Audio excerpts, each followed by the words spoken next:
Bon, donc alors j'avais prévu de faire un reportage photo de vacances électorales, sachant que moi ça fait 10 ans que je suis pas parti en vacances, à 200 € par mois, même si j'ai le RSA à 300 € parce que en fait j'ai pas tout joué au PMU, donc j'ai pas le droit au maximum. Si j'avais tout dépensé et que j'en avais rien à foutre, que je savais pas que j'allais avoir un avenir compliqué, en fait je toucherais 580. Ouais. Armayad elle est au courant, mais pas, je sais plus comment elle s'appelle, la blonde dans On n'est pas couché. Donc alors ça c'était juste une illustration illustrative, hein, parce que ça n'a rien à voir, mais d'une scission, bipartisme, où il y en a qui choisiraient comme Toulouse, je sais pas, plutôt un modèle alternatif peut-être, ou Lyon, ou c'est plutôt dans le sud, hein, c'est plutôt après la ligne de démarcation. En fait, vous remarquerez que il y a beaucoup de villes qui sont altermondialistes. Bon, je crois qu'il y a un autre exemple. Voilà, bon, alors par exemple, Montreuil ou Bonneuil pourrait être du côté alternatif, même si à Paris c'est un peu dur de créer un nouveau système, hein. C'est un peu bouché comme secteur. Bon, ça c'est notre illustration. Donc ça c'est l'exemple de, je sais plus, c'était quelle ville? Il n'y a pas le nom quelque part. Ah, Aulnay. Donc vous voyez, Aulnay est déjà plutôt, il y a plus de chances qui votent pour un altermondialisme à 31%. Ouais, j'ai du mal avec le versant là. L'intermondialisme pourrait être là, la République reste au milieu, et puis il y a des partis qui sont vraiment, on encule tout le monde, il faut faire le maximum de profit pour notre gueule. Bon, après, c'est un choix, hein. Alors, pourquoi j'ai mis Wikileaks? Ah oui, parce que en fait, ils ont un système de modération qui n'est pas du tout démocratique. En fait, au niveau de la fiche présidentielle, vous pourrez voir Démocratech a essayé pendant 3-4 mois de s'inscrire. C'est une association, hein, l'association loi de 1901 qui présente un candidat élu par des citoyens, où les citoyens peuvent se présenter. Et ils ont censuré l'information pendant plusieurs mois, et je crois que j'ai réussi à l'imposer en prenant le nom de Cohn-Bendit.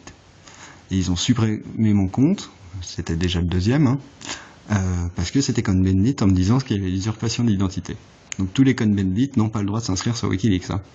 J'ai pas mis Daniel Cohn-Bendit, hein, j'ai mis Cohn-Bendit.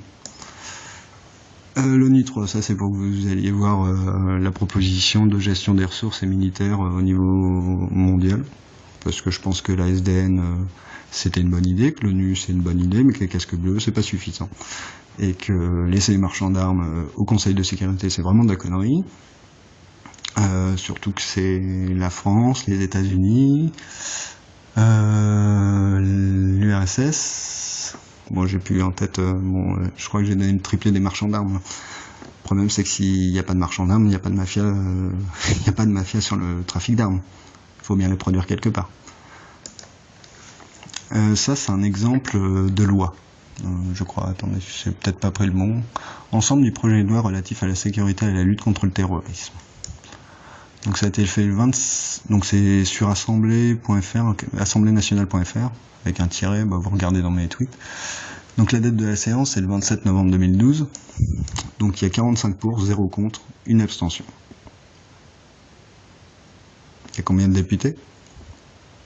46. Et après vous dites que la démocratie, ça serait moins efficace que des députés qui foutent rien. Ça, c'est donc une blague de JO vers la fin de la Cinestana. Marre de payer des fainéants à rien foutre. Et les autres répondent, vous voulez virer les actionnaires? Bah oui, c'est des assistés. Hein. Faut pas oublier que les premiers assistés en France qui coûtent le plus cher à la nation, c'est d'abord les rentiers immobiliers et ensuite les rentiers boursiers. Ensuite, ouais, si vous voulez, il y a le RSA, mais le RSA, c'est 10 milliards par an. Le chômage, 30 milliards, et la dette dans les 170 milliards, je crois. Enfin, c'est plus. Vous regarderez dans le budget, hein, c'est pas très bien écrit, il faut regarder les petites lignes du contrat. Donc ça, c'était pour illustrer le Kampf politique, dont j'ai parlé dans une autre vidéo. Le Kampf politique, c'est le combat politique en français. Combat, c'est Kampf. Et voilà, l'immigration, c'est un Kampf politique. Pendant 20-30 ans, on n'a pas parlé de la dette, et maintenant, quand il est trop tard et qu'on a... j'ai plus le chiffre en tête. Merde. Bon, j'allais dire une connerie, 1000 milliards. Ouais, si, ça doit être par là. Moi, je sais plus, c'était... merde, j'ai pas mon graphique. Bon, voilà. Pendant ce temps-là, on n'a pas parlé de la dette, on n'a pas parlé du trou de la sécu, avec le fait qu'il faut quand même faire une consultation chez le médecin, qui va être remboursé par la Sécu, juste pour faire une prise de sang, alors qu'on sait qu'on devrait faire une prise de sang avant d'aller chez le médecin. Bon, ça c'était Occupy République, donc c'était la proposition de faire comme les indignés, puisque les Occupy c'est aussi les indignés, donc à Place de la République en décembre 2015. Bon, bah, on m'a pas contacté, mais ça a été fait en mars. Merci. Donc ça, c'est le capital qui s'amuse avec le coq français. Donc ça, c'est le projet Tramet. Vous pouvez aller voir. Hein. La pollution, c'est fini. C'est pas rentable pour le CAC 40. Ah, mon Dieu. Pourtant, ça sera bien plus pratique. Hein. Plus de changements dans le métro. Plus de petite mamie qui marche 1 kilomètre pour trouver son arrêt de bus. Ou qui est obligée d'avoir une voiture qu'elle peut plus conduire quand elle est trop vieille, qui s'isole. Enfin bref. Arbeit macht frei. Donc ça veut dire le travail rend libre. C'est le slogan d'Hitler. Donc faites gaffe à tous ceux qui défendent le travail avant tout. C'est l'homme, avant le travail et la consommation. Et si c'était vous? Donc ça c'est sur les aveugles. Bon, bah voilà. Hein. Tous ceux qui fument savent ce que ça veut dire. Hein. Le capitalisme du gravement à la santé, c'est que le cannabis est autorisé. Les drogues dures seulement dans les trucs, dans les grandes sociétés de télévision, mais le tabac n'est toujours pas interdit. Ouais, ça je préfère pas le commenter. Donc ça, c'est si on calcule le nombre de morts. Faut savoir qu'il y a 20 000 enfants qui meurent chaque jour.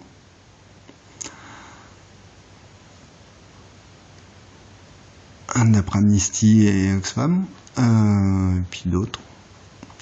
Donc, entre 1973 et 2017, les pays du G8 sont responsables de 321 millions de morts d'enfants. On ne parle pas des adultes. De 2005 à 2017, 87 millions d'enfants. Les nazis ont tué 60 millions d'enfants.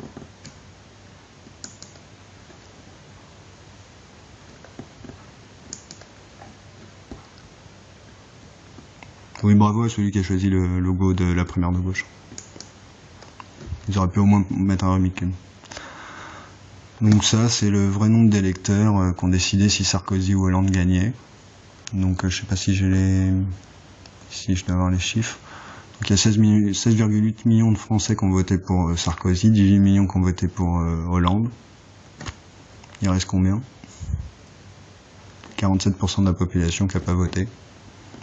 Juste parce qu'elle vote pas les lois, qu'elle vote pas les préfets, qu'elle vote pas... Bon, enfin bref. Qu'elle va voter dans ta vitrine, tu vas voir. Ça, c'est le mode de scrutin de la primaire.org. Donc, plutôt que d'élire un petit chef, hein, on dit « Ah, c'est mon copain, j'aime bien, je te dis, oh, il est trop cool, oh, putain, j'aime bien, il est joli, oh, t'as vu ses yeux, oh, il est tout mignon, oh, puis il a dit un truc que j'aime bien. Bah, l'autre ici, il avait des trucs que j'aimais bien, mais je peux pas choisir les deux. » En fait, vous évaluez sur la primaire.org, vous évaluez les propositions des candidats, et puis vous lui donnez une mention. Très bien, bien, assez bien, passable, insuffisant.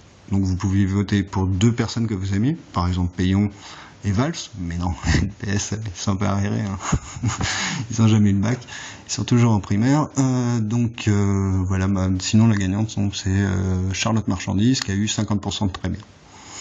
Moi, je suis plutôt pour un système où on note chacune des propositions, et en fait, plutôt que de choisir encore un chef, bah, on vote pour les différentes propositions, et ensuite on voit si elles sont cohérentes entre elles.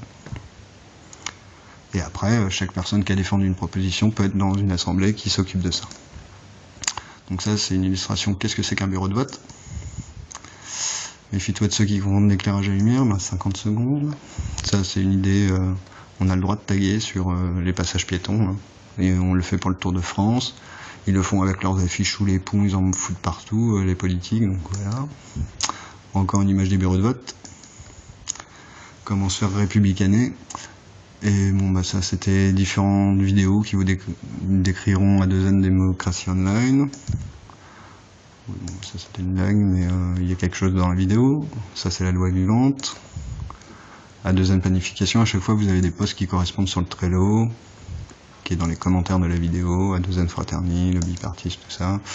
Le bipartisme est le tampon de la République au cas où ça merde. le bipartisme altermondialiste, la deuxième tramette, voilà.